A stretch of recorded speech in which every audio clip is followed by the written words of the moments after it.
سوزش آ جاتی ہے جس کی وجہ سے یہ تکلیف ہوتی ہے، کافی شدید تکلیف ہوتی ہے، اور اس کے ساتھ جو علامات ظاہر ہوتی ہیں وہ ہوتا ہے شدید سر درد ہوتا ہے، بخار ہو جاتا ہے، متلی قے آنا شروع ہو جاتی ہے، کنفیوژن ہو جاتا ہے یا ذہنی الجھن پیدا ہو جاتی ہے، ٹھنڈک یا جسم میں کمزوری محسوس ہوتی ہے، دورے پڑنے شروع ہو جاتے ہیں مریض کو، جیسے مرگی کے دورے پڑتے ہیں ایسے دورے پڑنے شروع ہو جاتے ہیں۔ اس کی کازز جو ہے، اس کی وجہ جو ہے وہ ہے وائرل انفیکشن ہوتا ہے۔ یہ وائرل انفیکشن جیسے ہرپس سمپلیکس یا ویریسیلا زوسٹر جو وائرس ہوتا ہے یہ اٹیک کرتا ہے، جس کی وجہ سے یہ پرابلم آتی ہے، یا بیکٹیریا اگر اٹیک کرتا ہے تو اس کی وجہ سے بھی یہ انسیفلائٹس ہو سکتا ہے، جیسے ٹی بی میننگائٹس۔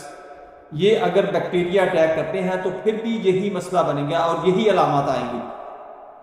اس کے ساتھ ساتھ مدافعتی امراض جو ہوتے ہیں